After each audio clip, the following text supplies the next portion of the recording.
find out groove, you can come get with it too. It's the crew. That was we was talking about aha. Let me find that. Where'd it go? All right, here we go. Here we go. Here we go.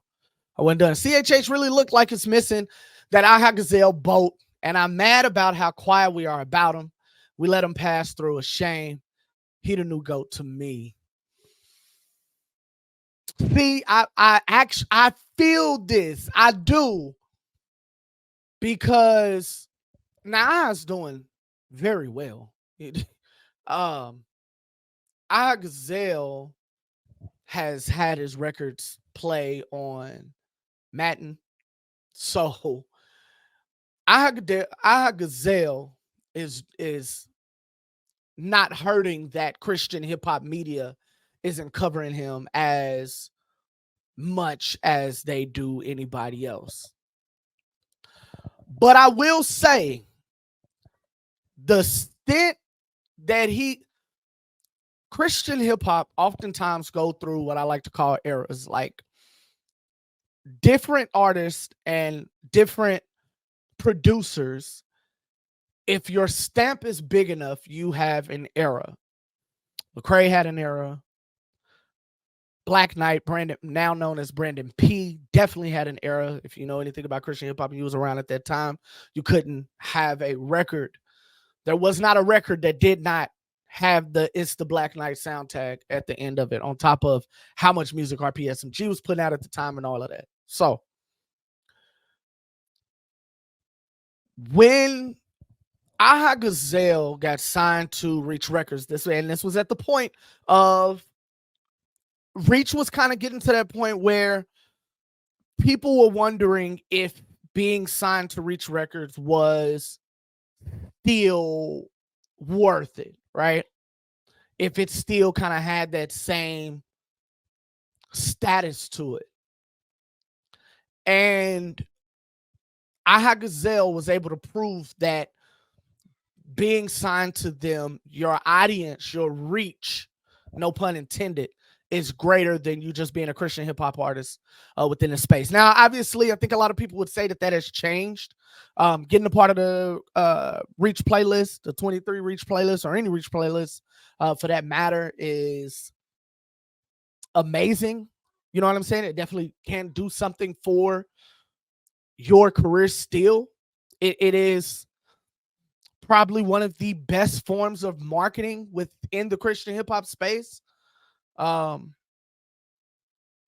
But you can make a name for yourself and not be tied to Reach Records. Look at Caleb Gordon, Alex John, Miles Minnick, Scooty Wap. Like you can make a name and not necessarily be tied to Reach Records. So it's a little bit different now, but at the time that Aha Gazelle did it, it mattered, and he had an era at that point. That Trillium 2, Trillium 3, that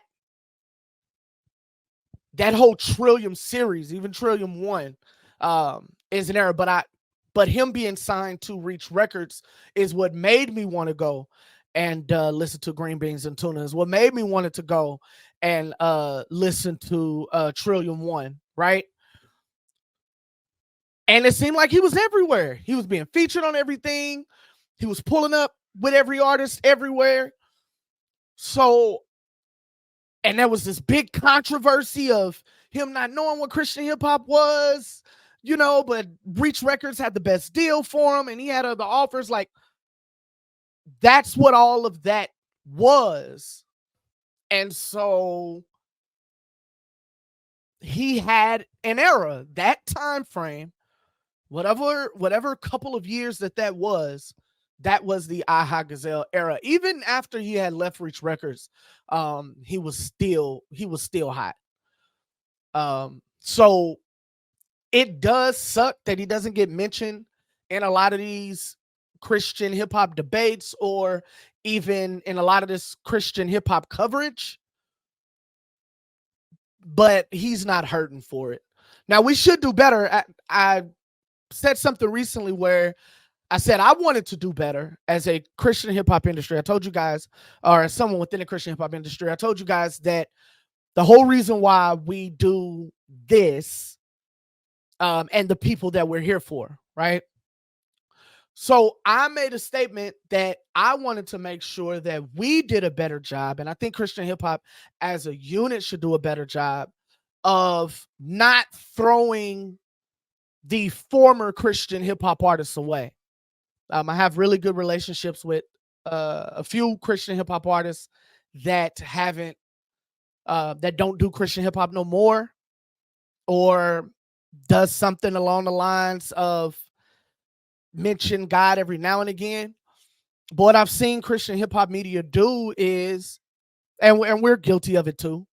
But I've seen Christian hip hop media, and this is why I said I wanted to be better at it. Once they stop making Christian hip hop, immediately it's like somebody turned the faucet off. And I don't like that.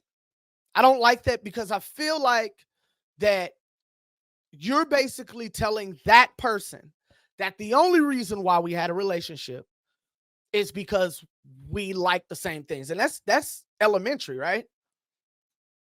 That's elementary in the sense of, why did you become friends with some of your best friends in elementary, in middle school, whatever? It was because y'all had the same interests.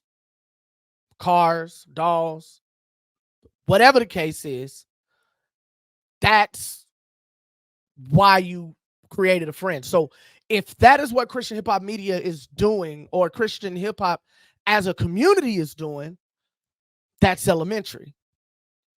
I know several people within Christian hip hop media who have built relationships with artists, and those relationships are deeper than music, right? And so that's what we wanted to do, and that's what I wanted to do a better job of. It sucks about Gazelle. There are several people that this happens to, but that's why we don't stop posting people, or we've gotten better at posting people who don't necessarily mess with Christian hip hop anymore, because we don't think that that tie should be severed, because we have a relationship that's more than, oh, we believe in the same thing. Because you don't know nobody. You don't know nobody. Like, y'all believe in the same thing and y'all cool, like, but y'all don't even know each other like that. Like, you think like this is the way that people get taken advantage of. You think because they believe the way that you believe, or they rock the same way that you rock with,